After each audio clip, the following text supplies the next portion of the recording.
Okay, hey everyone, I'm Marko, and I'm coming from Enterprise DB to talk to you about database replication using the FDAP stack, which was coined by Andrew, which also stands for Flight, DataFusion, Arrow, and Parquet, as you'll see shortly. Okay, so EDB has traditionally been a Postgres shop with a long and deep expertise. However, I'm coming from the analytics team, which relies on DataFusion to accelerate its analytical queries. That said, I won't be talking about the read use cases. I will be talking about the write use case, which I think is a good testament to the versatility of DataFusion. In particular, I will be talking about replicating Postgres data via a Arrow transport layer into a Delta Lake. Okay, so briefly, the agenda. I will spend some time talking about the interface, then I'll go over 3 problems, how we solve them with this stack, and then show you some benchmarks at the end. All right, so as I said, the interface is based on Arrow. In particular, Arrow Flight gRPC endpoint for receiving Arrow record batches. These record batches are really just a columnar representation of the changed data in the source table. And so how does this, what is the format, the git diff for SQL format, as I call it here. So consider if we have like a table such as this, it has one primary key, C1, it has like one column with a like fixed or limited length data type C2, and then one variable length data type, potentially large values like C3. The corresponding schema for this diff batch would be something like this. So we need the old PK value, the new PK value. For C2, we only need that value itself. And then for C3, we actually require a Boolean flag that shows whether the column has changed or not, and then the value itself. So this last part is actually an optimization which allows us to not emit like these big values that haven't changed. Okay, so here are a couple of DML statements and their representation in this format. So 2 inserts and then a PK preserving update and a PK changing update.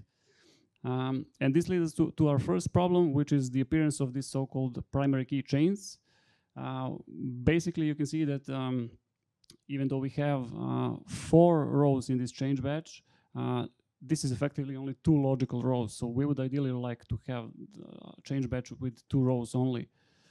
And so in general, how you would solve this problem is for each PK chain, take the old PK value from the start of the chain, take the new PK value and the C2 type columns from the end of the chain.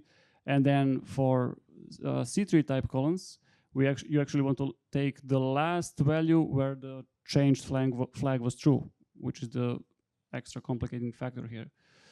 And so if you think about it, SQL is really not a good tool to solve this because of its declarative nature. You could do something with recursive CTEs, for example, which DataFusion supports, but it's not a good solution. It's going to be complex in almost all aspects.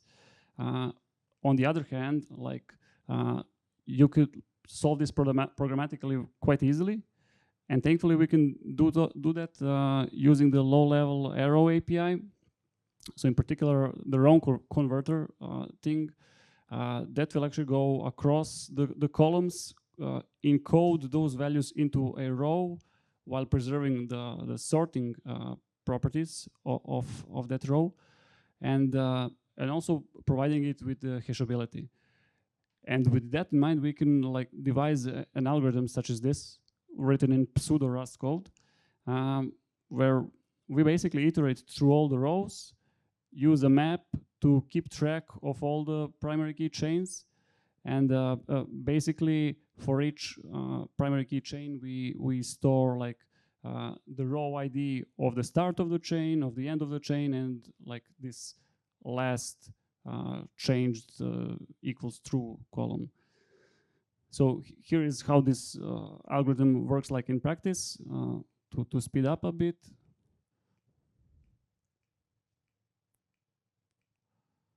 So at this point, we have a map of all the PK chains here. They have per column indices that we could now, if we can now only take those values from each column, we end up with a squashed batch. And thankfully, Arrow has an aptly named function for that as well. So if you just call this on all the columns, you end up with a batch such as this, which is a squashed batch.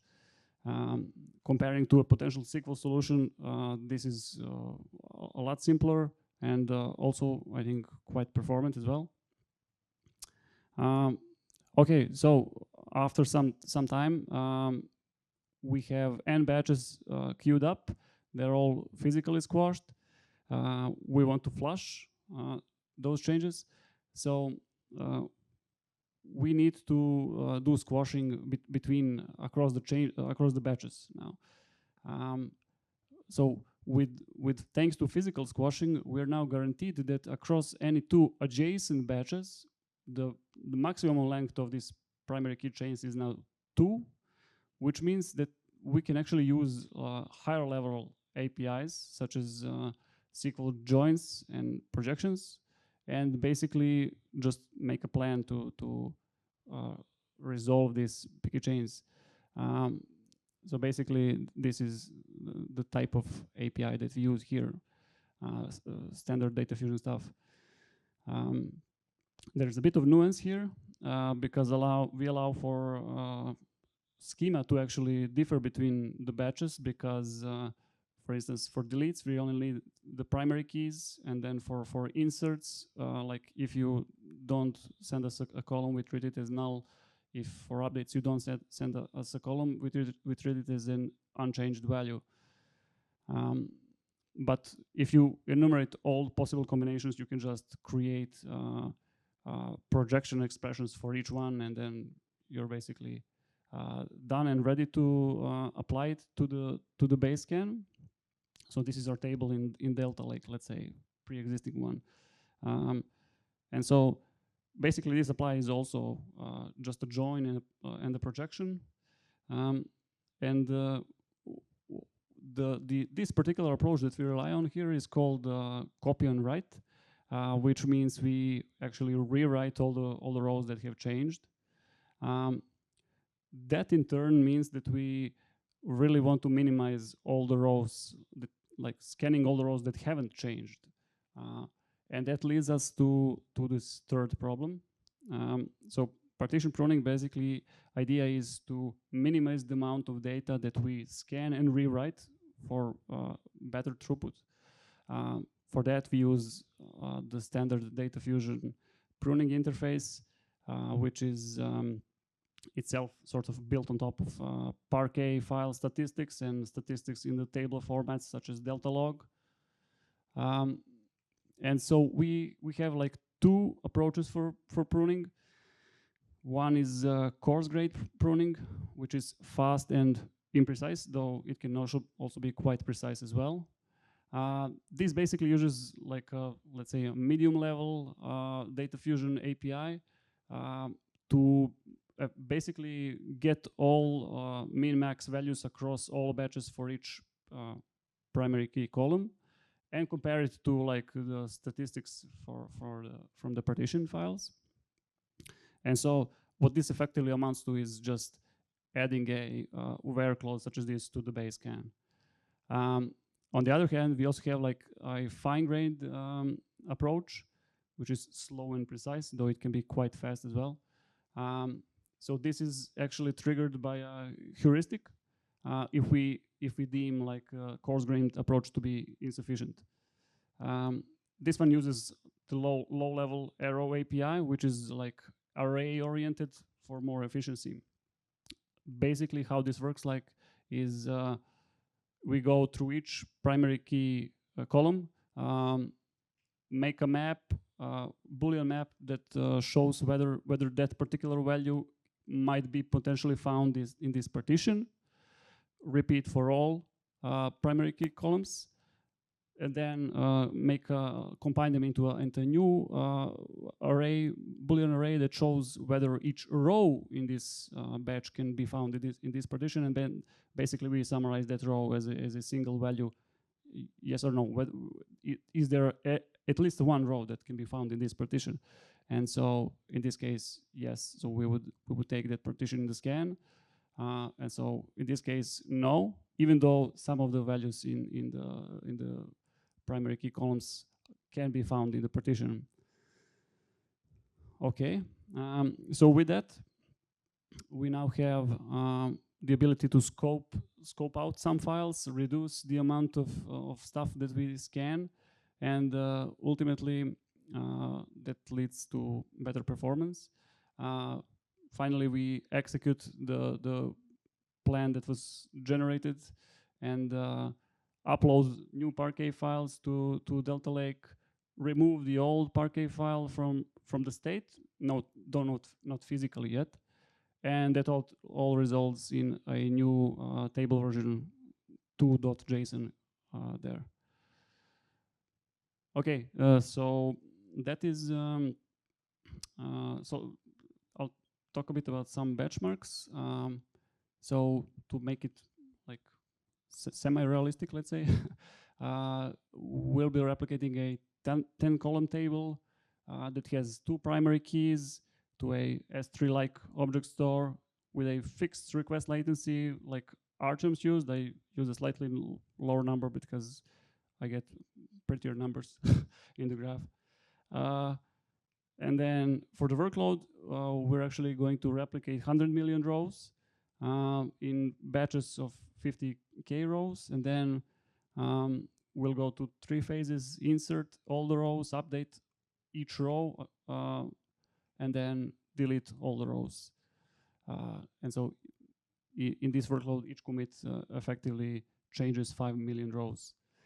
And so here is actually like the happy path scenario, where you can see we're doing quite well with inserts and deletes, which are actually above 1 million rows per second.